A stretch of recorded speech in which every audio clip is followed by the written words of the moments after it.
하나님이 주시는 따뜻하고 화사한 봄날입니다. 여러분의 마음도 봄날과 같이 따뜻함과 화사함으로 그득 채워지기를 먼저 예수 이름으로 축원합니다. 이 사순절을 우리가 계속 보내고 있는데요. 사순절은 기간을 의미하는 이 사순, 넉사자에다가 열흘을 의미하는 순자를 써서 40일, 그리고 시기를 의미하는 절로 이루어진 말로서 말 그대로 40일을 지키는 그런 절기다라고 얘기할 수가 있습니다. 누가 이 40일을 지키면서 살까요? 그리스도의 십자가 은혜로 새 삶을 살아가는 사람들, 특히 세상적인 가치와 관점을 내려놓고 하나님의 가치와 관점을 가지고 살아가는 그러한 새나라의 사람들이 바로 이 40일을 의미 있게 여기면서 지키고 있습니다. 그리스도의 고난을 기히 여기는 사람이라고 얘기할 수가 있는데요.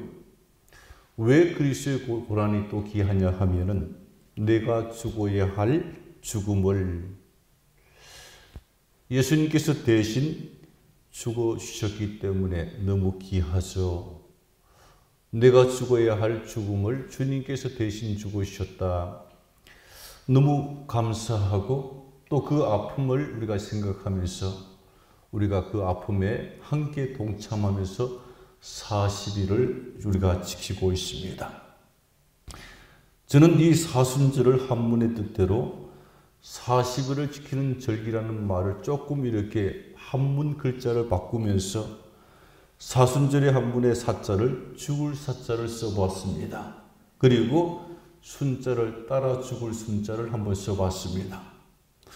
그랬더니 사순절은 이렇게 얘기가 됩니다. 예수님을 따라 죽는 삶을 사는 계절이 사순절이구나. 예수님을 따라 죽는 삶을 오늘 본문을 통해서 한번 여러분들과 살펴보기를 원하는데요. 우리가 보통 예수님을 생각할 때에 이렇게 얘기를 합니다. 베드로의 고백을 인용하여서 주는 그리스도시요 살아계신 하나님의 아들입니다 라고 우리가 고백을 합니다. 맞는 말이고 참 귀한 고백이 아닐 수가 없습니다. 그런데요, 이 고백을 하는 순간 우리는 왠지 모를 거리감을 좀 느끼기 시작을 하는데 왜 그러냐 하면 예수님은 하나님이고 우리는 사람이고 엄청 거리가 멀죠. 하나님과 사람과의 거리는 가까이 할 수가 없고 함부로 할 수도 없는 그런 관계.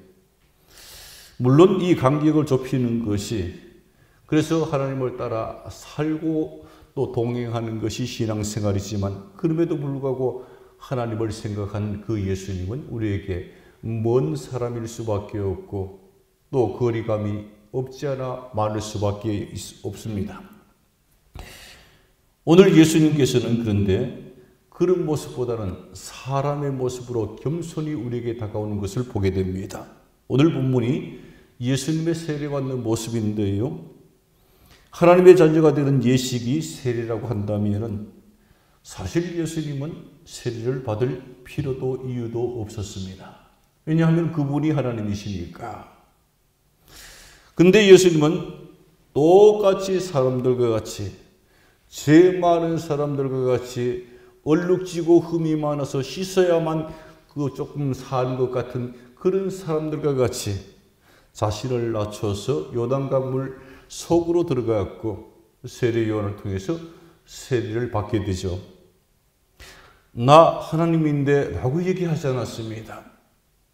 많은 사람들이 세례를 형식으로 여겼지만 예수님은 그렇게 여기지 아니하시고 그리고 요단강에 내려가서 너희들도 역시 마찬가지로 이렇게만 해야만이 온전한 삶을 살 수가 있고 또 축복된 삶을 살 수 있다는 사실을 겸손함으로 낮아짐으로 우리에게 보여주시는 거죠. 사람들이 세례를 하나의 형식이라고 얘기할 때가 없지 않아 있습니다. 그러나 아니죠. 예식이지만 형식만 가지고 있는 것이 아니라 그 속에는 무궁무진한 의미가 담겨 있는 것이 세례인데요. 만약에 형식이나 외식만 얘기됐다면 외식을 너무 싫어하는 예수님에게서 이것을 예수님이 친히 받으셨겠는가? 외식하는 바리새인들을 보고 독사의 자식들아 해치란 무덤이라고 막 꾸짖던 그 예수님이 이 외식만 가지고 있는 세례라고 한다면 받지 않았겠죠. 그런데 예수님께서는 세례를 받으시면서 세례 속에 들어있는 의미를 우리에게 들려줍니다. 가장 중요한 의미는 낮아짐인데요. 신학자 하비 콕스라는 사람이 나옵니다. 이 사람이 자신의 세례에 대한 간증을 얘기를 했는데 뭐라고 했냐면 내가 어려서 받은 세례의 그 힘이 성장한 후에도 늘 나에게 힘이 되어줬다고 이렇게 간증을 하죠. 어렸을 때 세례받을 때는 그것이 뭐 그리 대단한 일인가 부모에 의해서 끌려가서 세례를 받는 것으로 그렇게 생각을 했었는데 그런데 자라면서 성장하면서 계속해서 그 세례의 힘이 나를 나답게 만들고 나를 사람답게 만들고 나를 갖다가 정말로 인격적인 사람으로 이끌어가는 그 힘이 느껴졌다는 얘기죠. 그런 가운데 이 세례의 힘을 이렇게 우리들에게 간증을 하였습니다. 그렇다면 세례의 원본인 예수님의 세례에 담겨있는 의미는 무엇입니까? 오늘 예수님이 세례를 받으시기 위해 요단강으로 내려가고 물속으로 들어가셨는데요. 이 사실 속에 들어있는 신앙적인 의미는 과연 뭘까요? 오늘 요한은 세례를 받으려고 요단강으로 내려오시는 예수님께 이렇게 말을 했습니다. 내가 당신에게 세례를 받아야 할 터인데 당신이 어찌 내게로 내려오시나이까? 예수께서 높은 곳에서 낮은 곳으로 내려가셨다는 얘기인데 높으신 당신이 어떻게 낮은 자리에 있는 내게 세례를 받으러 내려옵니까? 내가 내려가고 올라가야죠. 예수님과 세례요한은 서로 비교할 수 있는 관계가 아니었습니다. 예수님은 빛이라 그랬고요. 신이라 그랬고 그리스도 메시아라 그랬습니다. 반대로 요한은 어떻습니까? 그 빛의 그림자일 뿐이고 그 빛을 증거하는 사람일 뿐이고 또 예수님이 창조주라고 한다면 이 세례 요한은 그 창조주에 의해서 지음받은 피조물이고 또 예수님이 메시아로 오는 사람이라고 한다면 예수님의 제자였던 요한은 메시아를 준비하는 사람이었고 그렇다면 당연히 예수님이 요한에게 세례를 베풀었어야 맞는 거죠.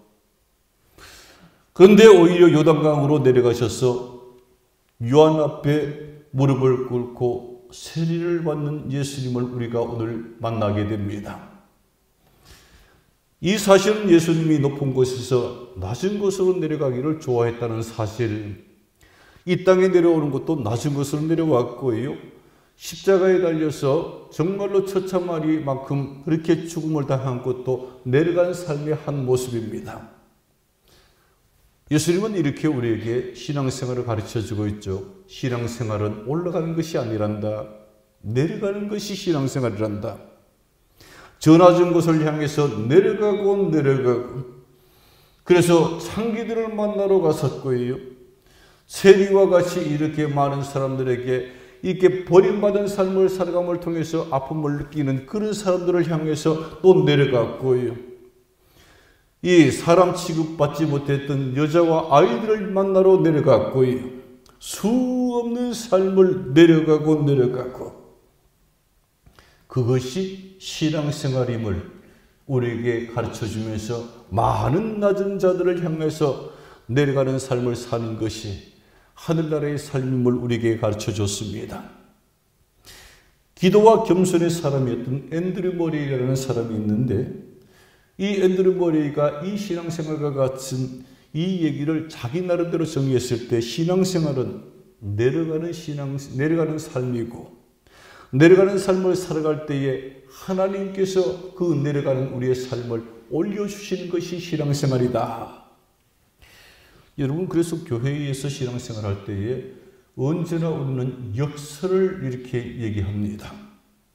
죽고자 하는 사람은 살고, 살고자 하는 사람은 죽고, 섬기는 자가 섬김을 받고, 낮아지고자 하는 사람이 높아지고, 높아지려고 하는 사람이 낮아지고, 요한복음에서 예수님은 하나님의 미랄이 땅에 떨어져 썩어야만, 살아야만이 아니라 썩어 죽어야만 백배의 결실을 맺느니라고 얘기를 했습니다.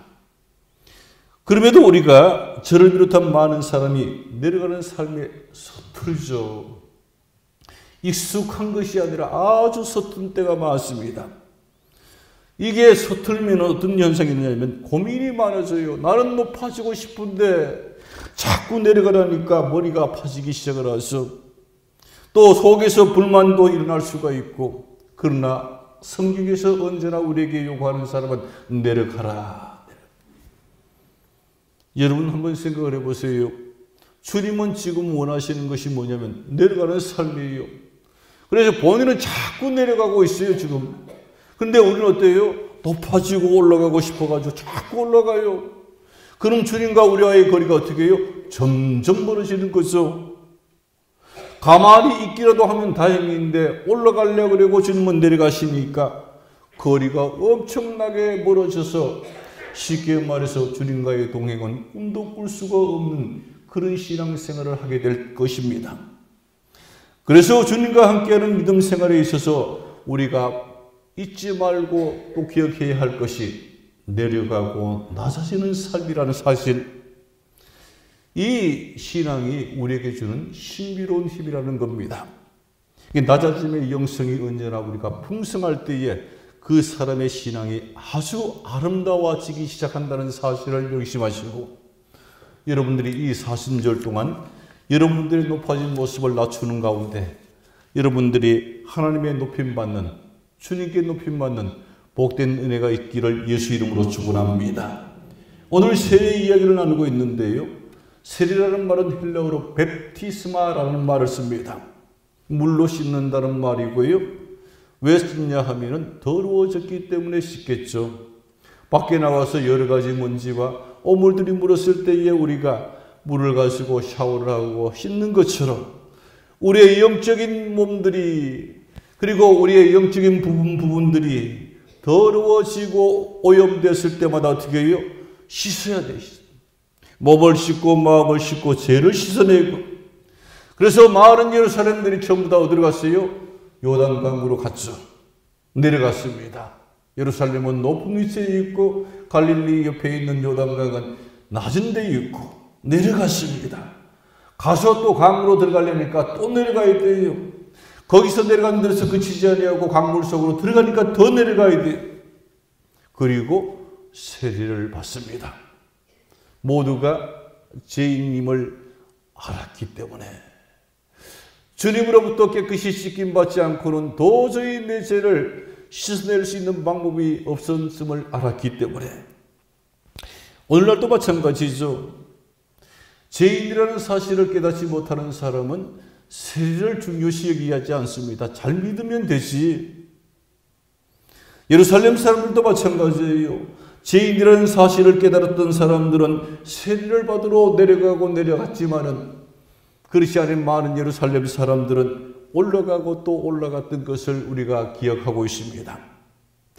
내가 죄인임을 깨닫고 세례가 죄를 씻어내는 것임을 알 때에 우리는 어떠냐면 세례를 사모하게 되죠. 어떤 사람이 병상에서 세례 받기를 원합니다. 건강할 때는 몰랐는데 병상에 눕고 보니까 비로소 내가 죄인이라는 사실이 아주 생생하게 막 이렇게 떠오르기 시작하는 거예요. 깨달음이 있기 시작하는 거예요. 아, 좀 건강할 때 좀 잘 살 걸. 어떤 사람은 임종 직전에 세례를 요청합니다.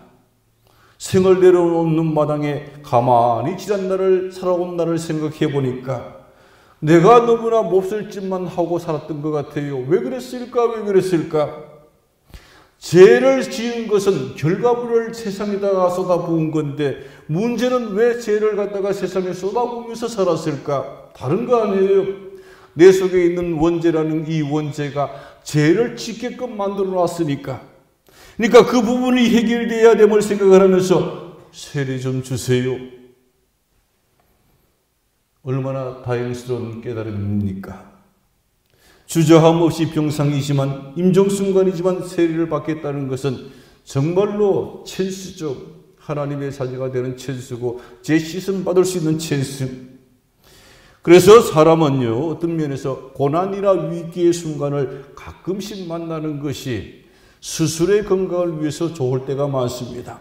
왜 그러냐 하면은 건강할 때나 평탄할 때는 생각지 못했던 생각들을 고난이나 위기의 순간에는 생각의 문이 열려지는 시간이 될 수가 있기 때문에, 그리고 그때 하나님은 죄인인 내게 찾아오셔서 말씀을 하시고 죄인인 나는 그 말씀에 응답하고 순종함을 통해서 하나님과 나 사이의 진정한 영적인 교제가 시작되기 때문에 그렇습니다. 우리가 그래서 낮은 자리로 가게 되죠. 하나님을 알게 되면 하나님의 뜻을 묻게 되고요. 하나님의 뜻을 묻게 되면 하나님께서 말씀하시는 것을 우리가 묵상하면서 그 삶을 살아내려고 하는데, 그러다 보니까 낮은 자리로 가게 됐어. 오늘 예수님은 왜 낮은 자리인 세례를 받으러 가셨을까? 제일 처음에도 얘기했잖아요. 하나님의 아들인데 뭘 세례가 필요하지도 않는데. 예수님은 하나님이신지라 세례 같은 것 받지 않아도 전혀 문제가 없는데 왜 예수님은 세례를 받으러 내려가셨을까? 흠도 없고 티도 없고 씻어낼 것도 없는 완전한 하나님이신데 왜 굳이 세례를 자청하셨을까? 더군다나 창조주 하나님이 피조물인 인간에게 세례를 요청한다는 것은 정말로 안 맞는 일인데도 불구하고 왜 예수님께서는 세례를 요한에게 부탁하셨을까? 예수님은 모든 인간을 대표하기 위하여 이 땅에 오셨기 때문입니다. 그런데 모든 인간을 대표할 때에 어떤 모양으로 대표하냐면 죄인으로 대표된 예수님. 많은 사람들이 전부 죄를 지어지고 있는데 그 모든 사람들의 죄를 대표해서 예수님이 오신 거예요. 그리고 대표해서 그 죄를 짊어지신 거죠. 모든 사람에게 죄가 있는가 없는가 물었을 때 예수님이, 이 사람이 죄를 졌는데 예수님이, 저 사람이 죄를 졌는데 예수님이 해결했습니다. 하나님께서 그렇게 하셨기 때문에 모든 사람들은 이제 그것을 인정만 하면은 예수가 나를 위해서 죄 씻어주기 위해서 십자가에 달려 죽으셨다는 이 사실을 시인만 하고 믿음으로 받아들이기만 하면 씻음 받았다. 이것이 하나님께서 우리에게 보여주신 구원의 이 드라마 아니었습니까? 모든 사람의 대표 죄인으로 예수님은 그렇게 십자가에 달려 돌아가셨고요. 모든 사람의 한 사람인 우리들은 그 사실을 믿음으로만 받아들이면 다시 사는, 죄 씻음 받고 그리스도 안에서 새로운 피조물이 되는 영생의 사람이 되고 하나님의 사람이 되는 겁니다. 감사하죠. 죽어야 할 내가 죽지 아니하고 죽지 말아야 할 예수님께서 죽으시고, 인간편에 있어서 모든 인간이 갖고 풀지 못했던 숙제를 예수님은 그렇게 시원스럽게 한 번에 풀어쉬고 하늘나라로 가셨죠. 무엇이 있었기 때문에? 낮은 자리로 찾아오는 이 겸손과 순종이 있었기 때문입니다. 만약에 못하겠습니다 주님, 못하겠습니다 아버지 그랬더라면 다 끝난 것은 사순절입니다. 겸손히 순종하면서 죄인의 자리로 내려오시는 이 예수님을 다시 한번 묵상하는 귀한 시간이 되기를 예수 이름으로 축원합니다. 그리고 우리도 어떻게 해요? 그 죽음의 자리로 가는 거예요. 주님 붙잡고. 오늘 예수님은 요한으로부터 세례를 받았습니다. 온몸을 요단강 물에 잠궜는데요. 새는 원래 온몸을 물에다가 푹 잠그고 머리끝까지 잠그고 난 다음에 다시 조금 있다가 이렇게 올라오는 거죠. 물속에 집어넣었던 몸을 다시 꺼내는 건데요. 이런 의식이 무엇을 의미하냐면 다른 것이 아니에요. 죽었다, 죽음을 의미합니다. 전신이 물속에 들어갔다는 것은 이제 나는 완전히 죽었다 이 얘기예요. 무엇에 대해서? 세상적인 죄에 대해서 완전히 죽었다는 거죠. 다시 물 밖으로 나오는 것은 뭐죠? 이제 나는 예수님과 함께 다시 살았다는 의미입니다. 영적으로 다시 태어나셨다. 우리 역시 마찬가지. 그 예수님으로 말미암아서 다시 새로운 삶을 사는 것을 우리가 흔히 말하는 중생 거듭남이죠. 거듭난다는 것은 한 번 더 났다는 얘기 아닙니까? 지난날 부모님의 세상의 죄악 가운데서 태어난 인생이 아니라 거룩하신 예수님, 의로우신 그 몸에서 다시 태어난 인생들이 저와 여러분들과 같은 그러한 믿음의 사람들. 그래서 우리가 주님을 따라가는 거죠. 오늘 예수님이 내려가시니까 물속에 들어가시고 올라오시니까 어떤 일이 벌어집니까? 16절에 보니까 이렇게 얘기를 했어요. 하늘이 열렸다. 여러분, 이 열린다는 것은 문을 연다는 것의 의미가 강한데요. 왜 문을 열었을까? 땅으로 향한 그 하나님의 하늘문을 갖다가 열었다는 얘기인데 왜 하나님께서는 그 문을 열으셨을까? 무언가를 들어주려고 아니면 하나님이 계획했던 어떤 것을 보여주려고 아마 하늘문을 열었을 겁니다. 무엇을 주시려고? 16절을 한번 볼까요? 예수께서 세례를 받으시고 곧 물에서 올라오실새 하늘이 열리고 하늘문이 열렸는데 그 다음에 일어나는 일들을 우리가 눈여겨볼 필요가 있습니다. 하나님의 성령이 비둘기같이 내려 자기 위에 임하심을 보고 예수님이 죽고 다시 살아나셨을 때에 이 세례의 상징이 죽는다는 것이라고 얘기했을 때에 그때 하나님께서는 아버지께서는 하늘문을 여시고 이 땅에 닫혀졌었잖아요. 우리와 하나님과의 관계는 언제나 닫혀진 것이었어요. 희장으로 막혀져 있었고 또 영적으로 막혀져 있었고 하얀검으로 둘러쳐져 있었고 그런데 그 문을 여시고 나서 성령이 비둘기같이 내려주시는 걸 우리가 보게 됩니다. 예수님께 성령이 충만하게 이 마음을 보게 됐죠. 여러분, 성령이 비둘기같이 임했다는 이 사실을 통해서 우리가 이 성령은 아무나 이렇게 아무 동물이나 이렇게 내리는 것이 아니라 명수나 사자 같은 심성에게 내리는 것이 아니라 양의 머리 위에만 내려앉는 것이 성령의 특징인데요. 모든 양을 대표하는 어린 양이 예수님이셨고 우리 역시 마찬가지로 어린 양 아닙니까? 그래서 우리가 세례를 받을 때에 하나님의 영이 우리에게 임하는 거죠. 어떤 사람은 성령을 받았는가 안 받았는가를 방언을 하는가 안 하는가로 이렇게 가늠합니다. 아니요. 그럴 수는 있죠. 어떤 사람은 가슴이 뜨거워졌는가 안 뜨거워졌는가 그럴 수 있죠. 그러나 그것이 성령 받는 것의 전부는 아니라는 사실. 어떤 사람은 또 어떤 환상을 보거나 아니면 어떤 사람은 또 꿈에 주님을 만나거나 이런 것을 가지고 성령을 받았다 안 받았다 하는데 그게 아니고 그건 아니고 그럴 수도 있지만 그것은 특별한 모습이고 우리가 예수 그리스도를 영접하여 이제 주님과 함께 죽고 주님과 함께 다시 사는 세례 예식을 통해서 믿음의 이 세례 예식이죠. 이것을 통해서 우리가 성령을 받게 되는 거죠. 예수 믿는 모든 사람들은 저도 마찬가지고 여러분들도 마찬가지고 주님이 나를 위해서 십자가에서 대신 죽으셔서 내가 그것을 믿어 이 고백이 있는 사람들은 전부 뭐예요? 성령을 받은 사람들, 가슴에 성령을 안고 살아가는 사람들, 그 성령이 그 사람을 지배하고 다스리는 사람들임을 우리가 믿게 되죠. 그런 것을 생각했을 때에 우리가 그 성령에 의해서 다시 살림받는 삶이 새 삶임을 우리가 알게 됩니다. 그리고 오늘 말씀의 17절에 보니까 이런 얘기가 나오죠. 이 성령이 그 세례받는 예수님의 그 이제 모습에 임하는 것을 보고 나서 하늘로서 나오는 하나님의 소리가 있는데 뭐냐면 이는 내 사랑하는 아들이라. 할렐루야. 우리가 세례를 받고 제사함을 받고 제씻음을 받았을 때 어떻게 해요? 주님께서 얘기한 얘기가 이는 내 사랑하는 아들이다. 하나님의 자녀가 됨을 주님께서 선포해 주시는 거죠. 그리고 그때부터 우리는 함부로 살지 아니하고 하나님의 아들답게 살려고 애를 쓰고 노력합니다.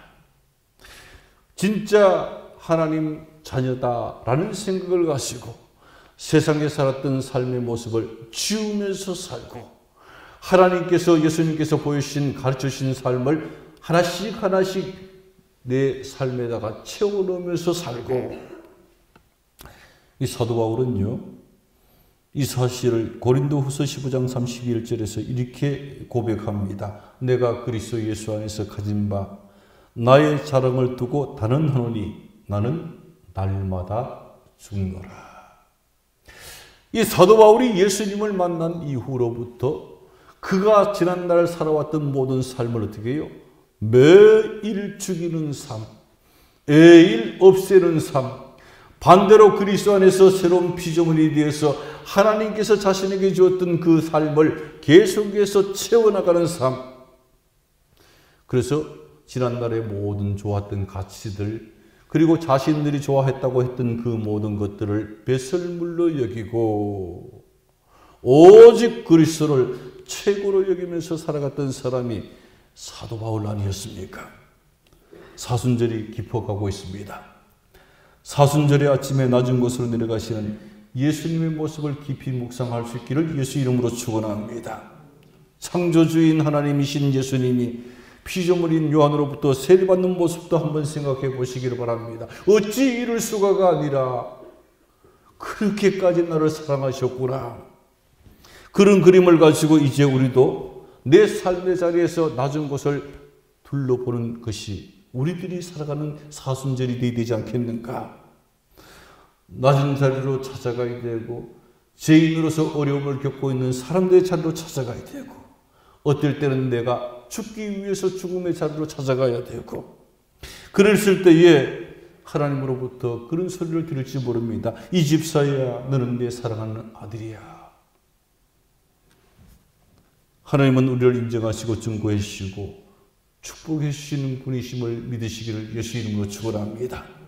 사순절에 부디 여러분들에게 부탁드리기는 오늘 예수님이 내려가셨던 것처럼 죽음의 자리로 내려가고 어려운 자리로 내려가고 그리고 아픔의 자리로 내려갔던 것처럼 여러분들이 이 귀한 삶을 살아내심을 통해서 여러분들이 주님으로부터는 크게 높임받는 복된 은혜가 있어지기를 예수 이름으로 축원합니다. 하나님 감사합니다.